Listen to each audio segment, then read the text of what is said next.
Welcome to the China Desk Podcast, presented by the Federal Newswire, with your host, Steve Yates. Welcome to the China Desk Podcast. I'm your host, Steve Yates, Senior Research Fellow for China and National Security at the Heritage Foundation.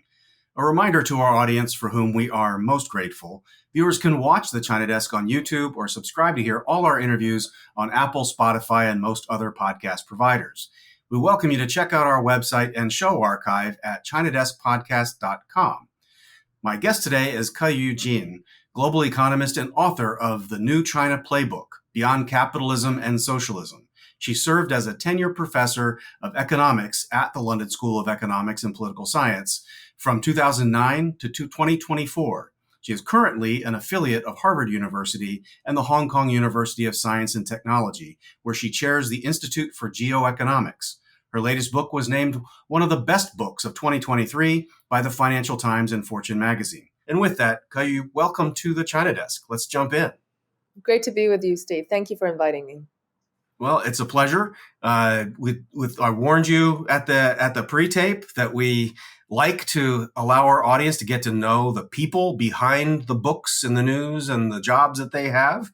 And we'd love to learn a little bit about what some of the formative things were that fill in the gap from being born in an interesting time and place to now being at a prestigious university writing a book that people around the world should read. So when you were growing up, did you think, you know what, I'm going to really go hardcore into economics and maybe go to that wild country known as the UK?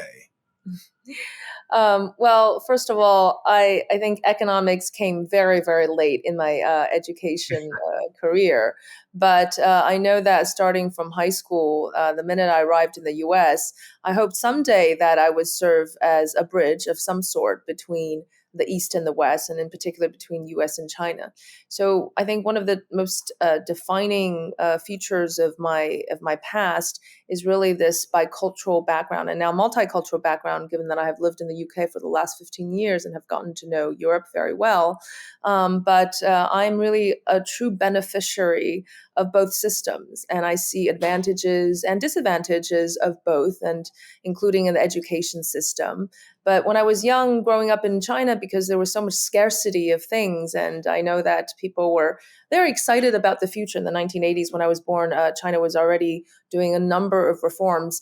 I did tell my father that I wanted to be a development economist, not knowing what that actually really meant. Probably heard it on TV somehow, because development was really the most important thing. But since then, I think I have at least served somewhat of a role, being somewhat of a bridge between the East and West and U.S. and China at a moment when it is most needed. Excellent. Well, what did your dad do for a living? My father worked at the Ministry of Finance in China, and he was one of the first to be sent to the World Bank after the resumption of relationship between U.S. and China. And as he, like many others in his generation who went to the U.S., again, there was huge amount of admiration and being impressed by the United States and what it really offered. And so China at that time was really a very eager learner. Well, it could be those IMF World Bank gatherings that occur where you might have heard someone talking about what a development economist was, but who knows? Well, what was the arc for coming out of high school? Where did you graduate, and then how did you pick where you were going to go to college? Well, I didn't pick where I was going to go to high school in the U.S. Basically, it picked me. The visionary headmaster of that time wanted to bring a Chinese student into an American high school. That was back in 1997. And little did I know, I went from being a Communist Party youth league to being straight landed in an American family who was running for state attorney general in New York. And I was supporting Democratic campaigns at that time for the family. It was quite a big contrast. And I was really surprised after talking to so many of these, very sophisticated Americans. Their impression about China was very different from what I knew about the country that I came from. And so that theme actually persisted. But just as an example to illustrate why it's a cultural phenomenon for China doing what it is. I arrived in American high school and said, look, I want to be number one and I want to go to Harvard.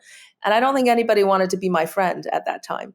But the truth is, in China, that's what everybody wanted to be number one, or at least a good number of students. They wanted to strive to be the best, and they would actually make it very public. And so when I think about, the pronouncements that China is making, these ambitious goals, not just the country as a whole, but the universities, the companies, everybody wanting to be the best, it is really part of our culture. And whether they achieve it or not is a different issue. But that goal and that dream is still, it resonates with every one of us.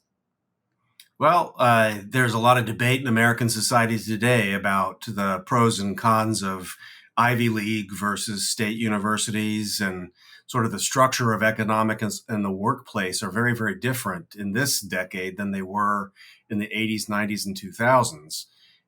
But it sure seemed to work pretty well for you, because I think a lot of people that you grew up with and went to high school and graduated high school with probably would have liked to gone to Harvard and bounced then over to the London School of Economics. Mm-hmm. But talk a little bit about how you ended up over at LSE. When I graduated, it was 2009. That was at the height of the Great Recession, financial crisis. So many of the universities in the U.S. were freezing hiring that year. And European universities, having not had the same burden, really took that opportunity to get a group of us from Harvard and MIT graduates to go to Europe.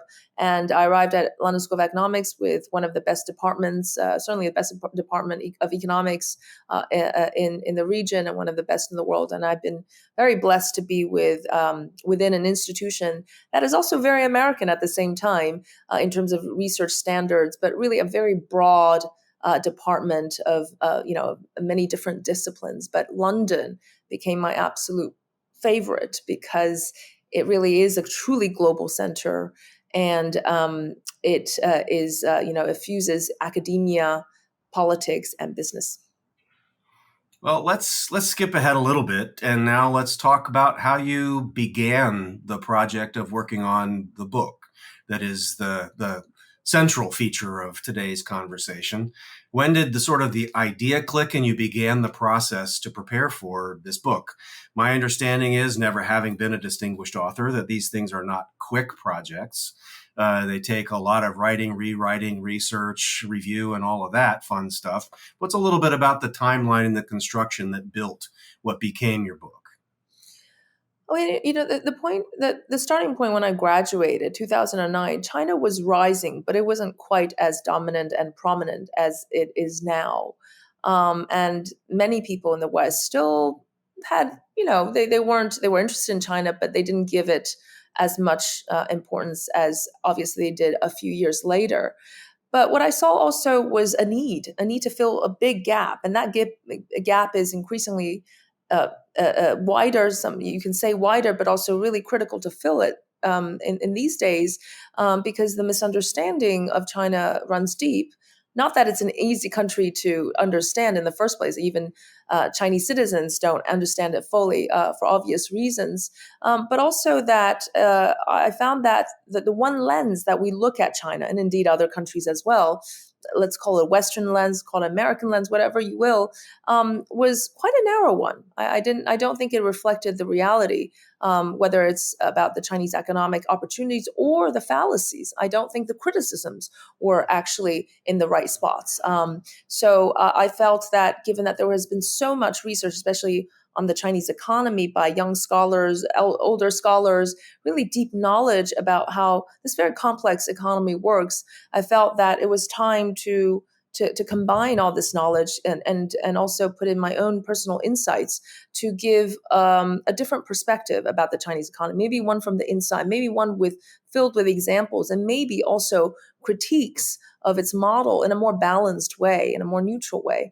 And that began quite a few years ago. But as you're right, the first book especially, it took a few years to really gather my strength. But COVID solved everything. So you had a little extra time to work remotely and crank ahead on writing and editing? Yes, exactly. Well, you've already teased us up to a couple of the thresholds that I was hoping to cover about the book. I mean, you have a provocative and informative title, but the window into it is your ultimate thesis that there are some critical misconceptions that are out there about China's economic system.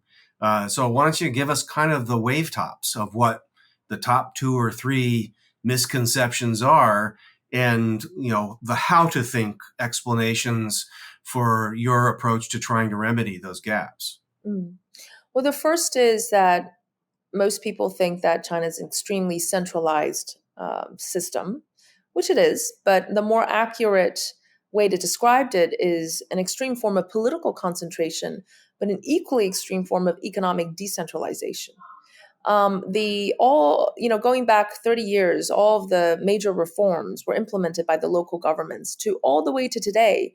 The EVs that we're seeing, the mini Silicon Valleys all over China, the solar panels, the new technology, emerging strategic technologies, the local governments really had a hand in that, whether it was helping them build and coordinate supply chains to helping them attract talent, really being a one-stop shop that helped many of these companies overcome these barriers. Local governments were really crucial. So this is why in the book, I have a chapter called The Mayor Economy, which I think, very few people really understood deeply how it worked, why were the local governments really incentivized to do that, right? As we're speaking, I'm talking to quite a few local governments, and they're helping even clean up the mess in the economy, even negotiate between lenders and creditors. They really do so much, and they do so much for the private companies. That leads to the second misconception, which is somehow the state suppresses the private. Is an ongoing theme, whether it's the companies or the people, and I like to come back to that. But it's really quite the opposite. I mean, sure, you have instances and anecdotes everywhere of unfair ways. But by and large, the local governments are very incentivized to help out productive companies. Why? Because they earn them quite a bit of, they provide benefits for the local governments in the sense they bring in investment, they create jobs. If you are a national champion, that makes the governments look very good. To give you an example, a semiconductor company recently, did some breakthroughs, and the Beijing government gave them substantial support, and they said, "Look, we want a Beijing champion." They didn't say, "We want a Chinese champion coming out of this. We want a Beijing champion." So that's an example where you see all these local governments almost bending their back forward to help these private companies. And again, this is not just one or two, Beijing, Shanghai, it's really everywhere. Some of the major technology companies come from cities your audience probably have never heard of. Hefei, for instance, has come up with the best quantum companies, and the EV company is NEO, and their headquarters is there. So that there is a big drive to help the private companies, which is a deep misunderstanding as well. And lastly, I'd say that, again, I really want to focus on the theme between the people and the state, because I think there are many other misunderstandings, but this really runs deep. Part of the reason I'm writing this book is that, basically in macroeconomics at Harvard, you're taught three models in macroeconomics, right? Very limited role for the state. State intervention only comes in when there are market failures. Well, I think we need to revise some of the models. There's not only just one model that works, and especially in the beginning, whether it's the beginning stages of development or when you're starting a new industry. Think about the emerging industries, EVs, batteries, solar, these new industries. The big state push is important. And I think the recent years have demonstrated how really important it could be, and how critical and pivotal it could be. For instance, EVs. It helps that the Chinese government has rolled out 4 million EV charging stations within a very short period of time. It helps that 80 cities were actually building EVs. That leads to other sorts of problems, but you see that initial push of mobilization, of state coordination is quite important, but we tended to have continuously dismissed that. So the state and the people, also the same thing, right? It's not just authoritarianism if we're looking from the purely Western lens, but there's kind of an implicit contract between the people and authority, between people and their parents, children and teachers, the same level of respect, not blind submission, but in exchange, for stability, for prosperity, citizens should behave a certain way, but they really demand and expect governments to do some things, and they hold them accountable. And in fact, the Chinese government has been quite responsive, arguably more responsive than many, many other governments in handling major crises or undertaking serious responsibilities.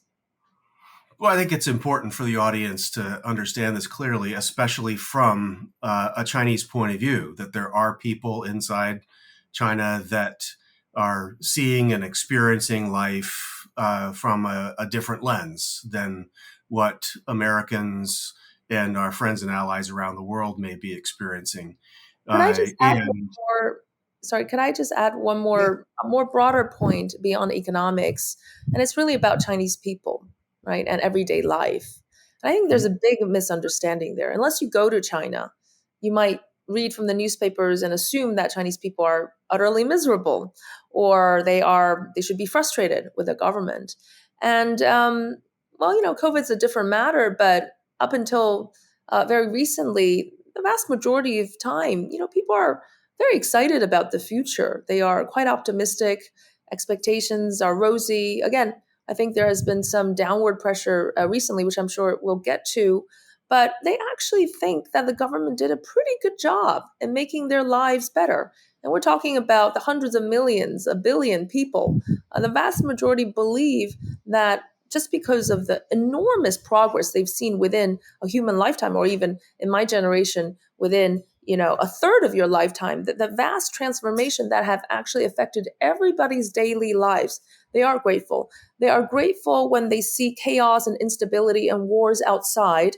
They for the peace that we have in China, and they're grateful to see, especially with the disruptions and the very incomprehensible, let's put it that way, strategies of other countries. They are actually, in relative terms, quite content about their lives. yeah. Well, it's an important point of view for us to understand. One part of that a lot of people from outside of China and those from the United States would have a question about. It would kind of go back to your father's experience in those formative years when the IMF, World Bank, there was a lot of multilateral lending that went into China that was absolutely vital to China's initial stages of development. There was an absolute tsunami of foreign direct investment and manufacturing that came from the outside into China. And so from an outsider's point of view, there was an awful lot to the narrative of China's economic rise that was not actually Chinese. And then there was a part of that for sure, there was government policy that was permissive and compatible with that, and one can't deny the statistical results.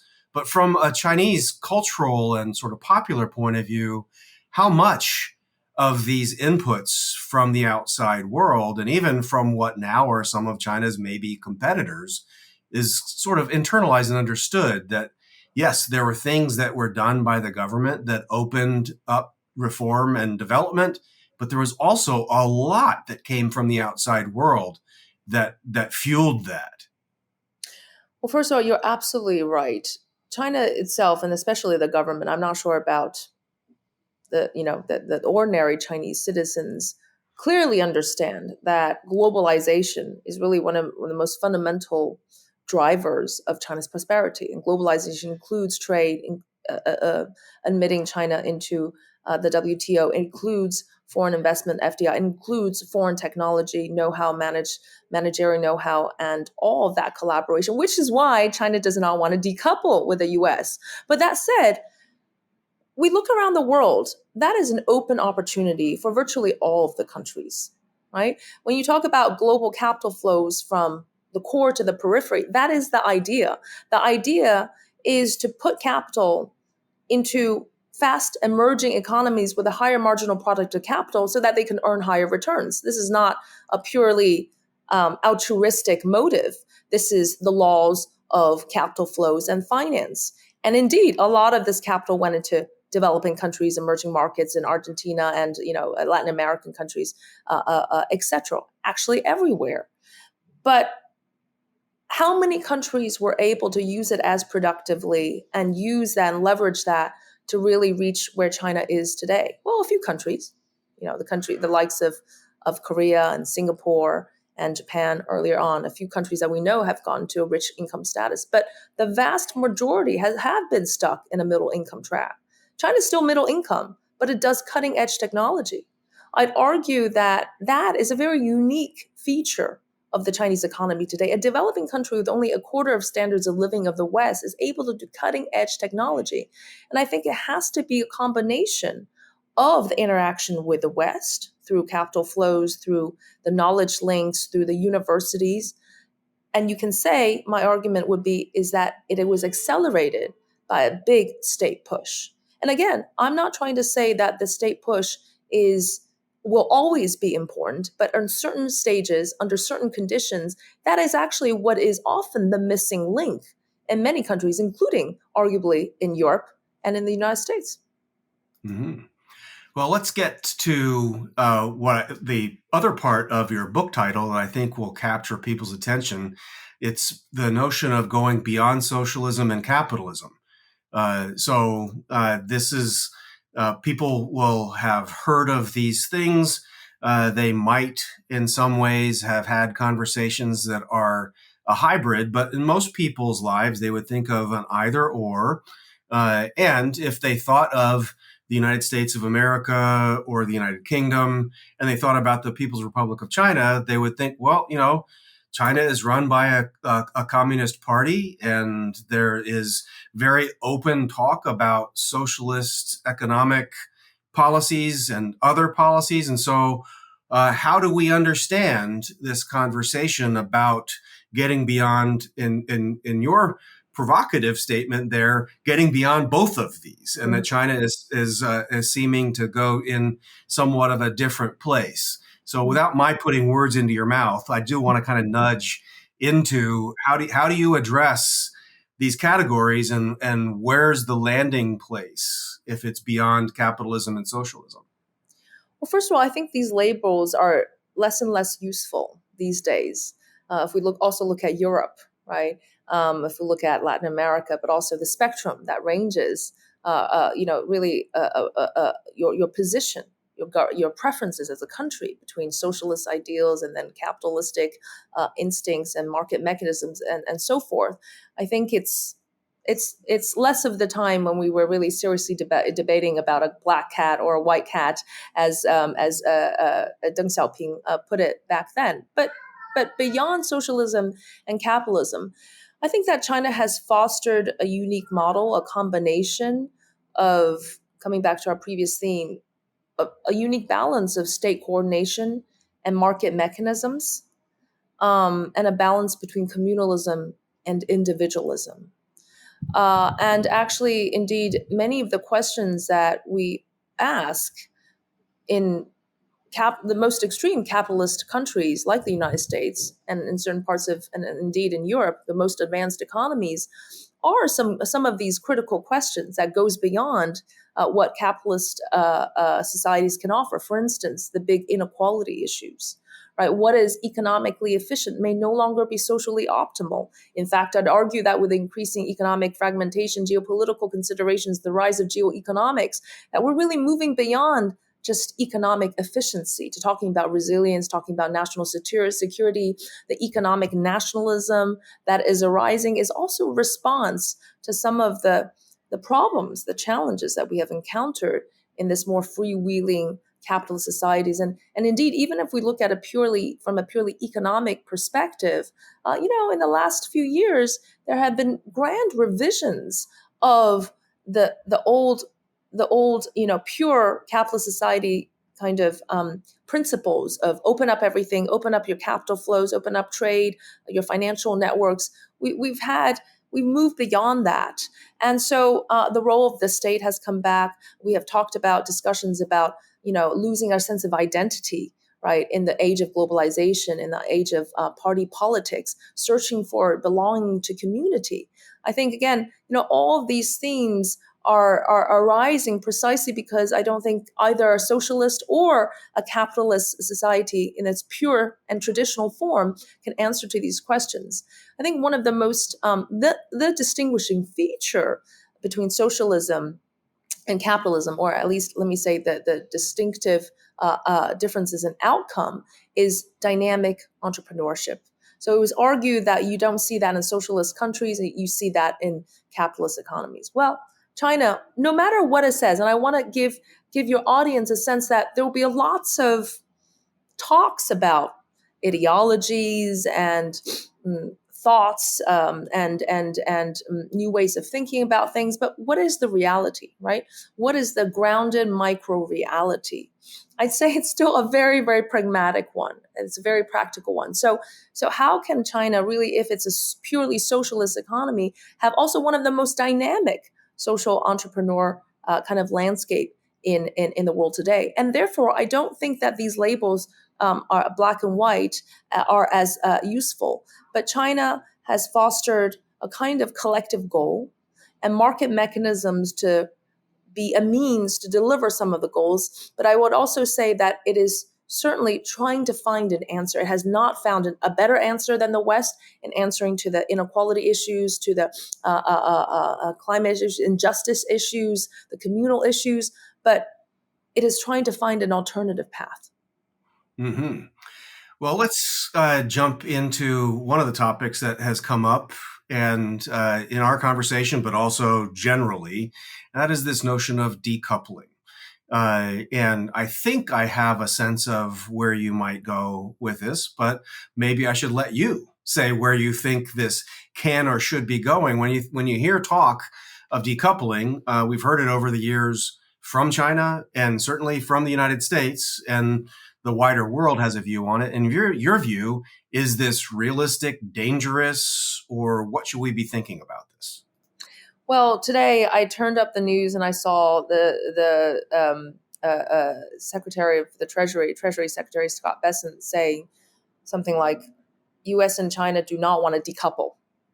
Great. That sounds great because that really should have been the case all along. And let me tell you about the China side. No matter what they're saying outside and the outward. Sorry, let me start this sentence again. Let me tell you about the China side. No matter what they're saying, and outwardly, internally, you're not actually allowed to mention decouple. We cannot mention the word decouple on the social media or anywhere. So that has been kind of a concept that really shows you where China stands, right? China does not want to decouple from the U.S. China does not think that it is good for anybody, nor for the world. China believes that there are ways to manage the relationship, even if it is the most competitive two powers in the world today, even if they both have security needs to be satisfied. They believe that the relationship should be managed, and they do not want to take the decoupling route. There's a critical area in which there's inevitably a parallel system that will take place, and that is technology, critical technology. But what we have seen is that the tech autonomy, right, autonomous technology, especially in the choke points, if you will, for China, semiconductors, maybe thanks to the Biden export controls, have become much more domestically self-sufficient. We've certainly seen a massive acceleration after the controls started to take place, and more broadly speaking, the export controls have been effective starting from Trump 1.0. Really, it became an existential threat for China, which really relied critically on U.S. technologies in some of these so-called choke point areas. And that was an existential threat. But ever since, and we can see this with the show, the Semicon show last year, that domestic capacity has significantly improved. Lots of gaps were filled. But more importantly, the point is that pivotal economies in the tech supply chain, like Japan and Korea, are no longer just siding with the US. They also want to have a foot in China because they want to hedge their bets. especially in light of what is happening now with the trade wars, with the greater uncertainty, with less reliability coming from the US administration, as well as seeing economic opportunities in the autonomous tech chain in China. And I'm not sure that's exactly what the U.S. wanted to see by saying that we need to, kind of stop some of the critical technologies progress. It certainly has inflicted short-term pain, but really in gearing up of the whole country in tackling these really difficult issues in the last few years, and there has been substantial progress. So I think in those areas where there concerns national security, military capabilities, there will inevitably be a parallel system. But I do see that there will be some normality, or there should be some normality in mutually engaging with each other on the investment and trade front, and most importantly, still the flow of talent. Because from what I understand, the majority of Open AI's research team consists of either Chinese nationals or Chinese or sorry, let me start that sentence. Sure, how should I say this? Chinese heritage. Sorry.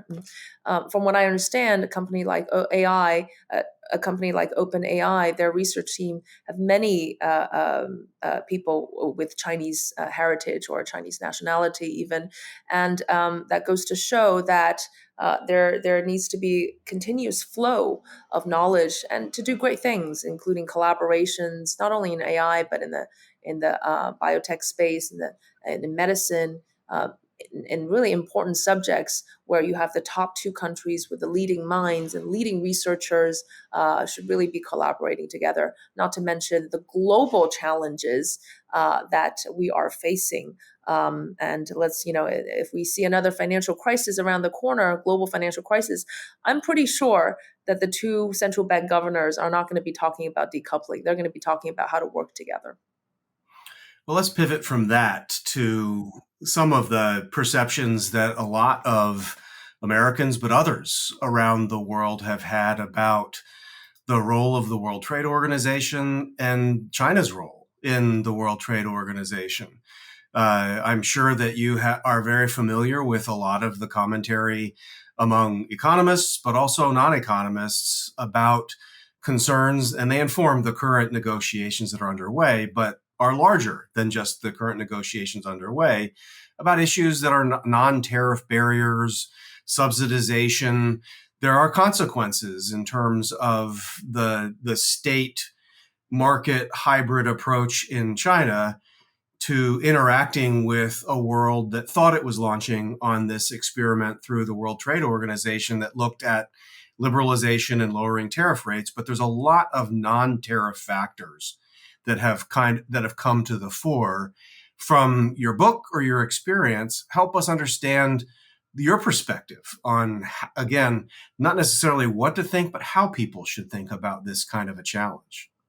Well, first of all, I like to say that China does have a major challenge, and something has to change. What we're seeing, just talking about observations, China is too dominant in manufacturing. China is too dominant in the renewable, new technology, emerging technologies. The green transition is critically important. And whilst I think that the low-cost, high-quality Chinese green technologies could be beneficial for the green transition, I do also think that these technologies should not be dominated only by Chinese companies. And the challenge is not going to be just with the US going forward. It's actually going to be with everybody around the world if China continues to export that much capacity and to dominate in so many things. Now, that said, I want to give you my perspective on how to think about this, right? I do think that there are potential ways to resolve this. To give you an example, maybe China needs to appreciate their exchange rate, although there are technical difficulties as well there. Then it wouldn't be market-based determine the exchange rate, but a 30% appreciation might resolve some of the trade tensions and the gaps. It could also think about potential voluntary export restraints in certain areas. Of course, the answer to this would be boost your domestic demand, and domestic consumption, you can absorb more of that. These are things that I think that China should be actively thinking about and discussing with the rest of the multilateral institutions like the WTO and many others on finding balance. What we're lacking in the world today is some kind of harmony and balance, right? It's not necessarily the imbalance is not just the trade deficits. I think that's a misconception, but there is some kind of imbalance of productivity, of what kind of things are exported, who dominates, and so forth. So there has to be more harmony. That said, if we look more at a more nuanced way at the data, 90% of the exports are done by private companies, many of which are actually related to foreign multinationals. The latest research, which I have looked at, shows that the majority, again, 95% of manufacturing investment patterns adhere with market moves.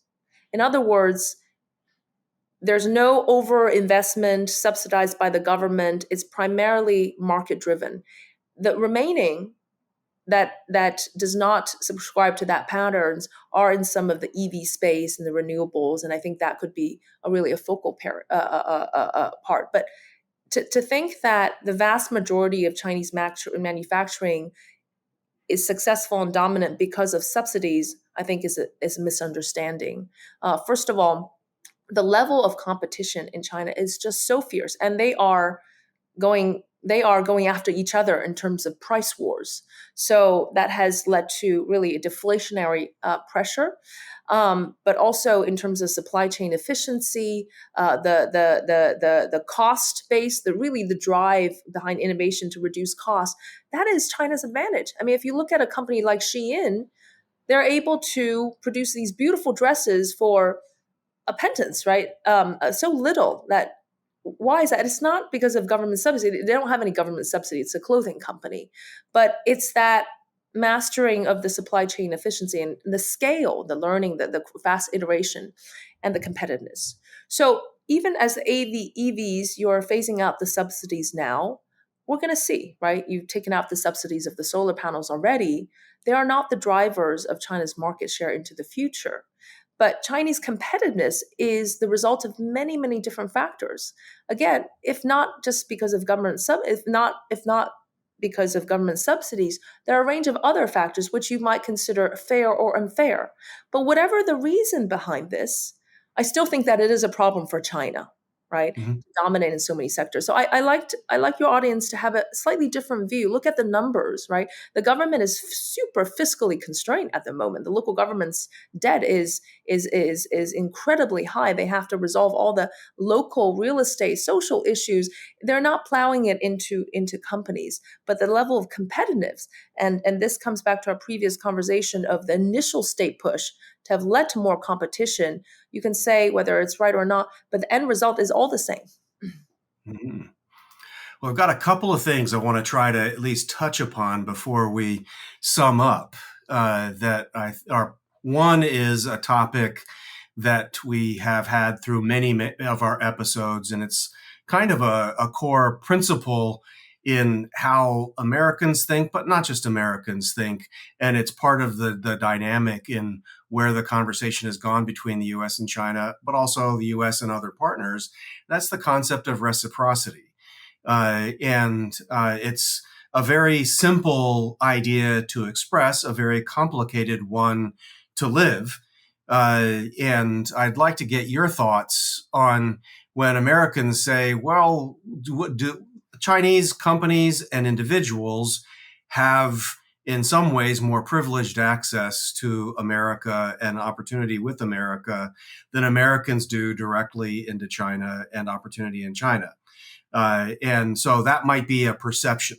But regardless of whether that perception is right or wrong, how would you see the role or concept of reciprocity fitting in U.S. and China interactions going forward?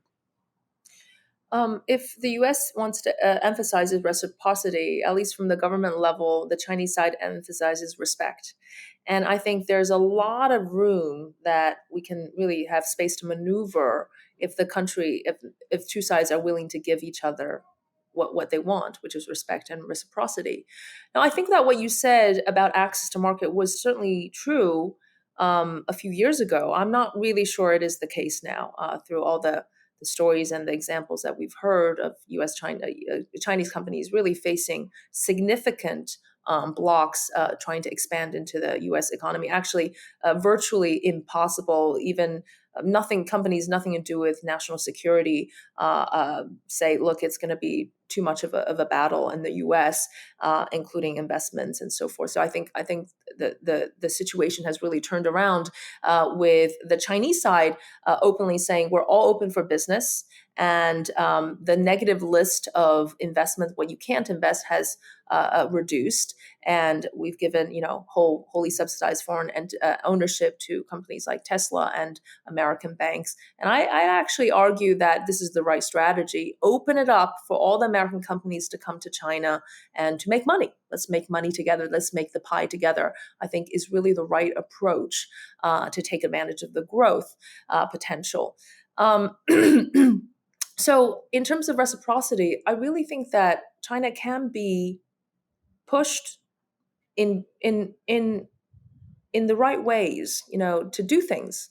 Even the Chinese admit themselves that there's room to change things, to negotiate. But again, it has to be on the basis of mutual respect, and that is something where a country of civilization of 1,000 years really truly. Sorry. I'll make my answers really short, so I don't have to cough so much. But this is founded upon China's demands of mutual respect, given the civilizational legacies of the country. And I think respect is, again, a cultural phenomenon. Again, how they talk, what do they talk about, how to approach it is really, can really make for some change.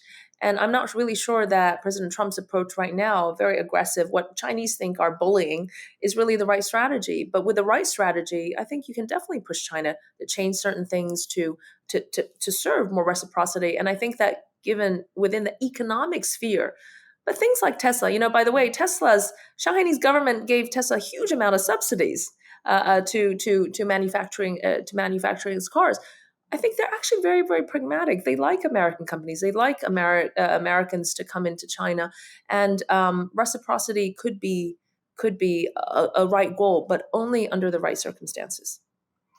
All right. Well, then we'll go to the final topic that I'm really interested in getting your take on, and that is the notion in your book about the current generation being a radical break from the past. What does it mean for there to be a radical break from the past in the context of the economics of our relationship, the U.S. China or China in the world? But I don't want to put words in your mouth. What should people from the outside understand as the radical break? What are they breaking from? What are they moving to? I think if you want to know China in the next 5 years, 10 years later, you really ought to understand about the new generation. And I think that if there's any hope of reducing U.S. China tensions and leading to a more sustainable path, it will be the new generation who will steer that. And I say that in telling you how they are a radical break from the past, because they're radically different from the previous generation in so many ways. Maybe because they grew up in an era of more prosperity. They are also more confident. They also care a lot more beyond material life. They are the champions of social awareness, animal rights. They care about inequality. They care about the global environment, much like the Gen Zs around the world. And they're also highly innovative, but they're also very fluent with multiple cultures, many languages. So many students get sent abroad to study every year. But also, what's relevant for the US China discussion is that they actually, all of this is really a cycle, right? Once you get to a certain cycle of level of prosperity, they think about other things. They don't think about lining up the manufacturing lines and working three shifts a night to earn that a few extra dollars as the Foxconn workers did, and some of that really paved the path for this manufacturing dominance. Actually, China has 25 million vacant jobs in manufacturing. There's high youth unemployment. They don't want to do these jobs. They want to have a good time. like the American young people. They borrow to spend. So China is no longer such a big saving country in that perspective. They spend twice as much on apparel, entertainment, traveling than the previous generations. That gives a lot of opportunities for the world when they're not so focused on just making stuff, but on first of all, on their local environment, on local services, on really having a better lifestyle. And I think that would reduce a lot of the tension on the production manufacturing front. But again, the baton is passed to other countries, Vietnam, Bangladesh, lower cost countries that will take up a lot of these jobs if they're not completely replaced by robots.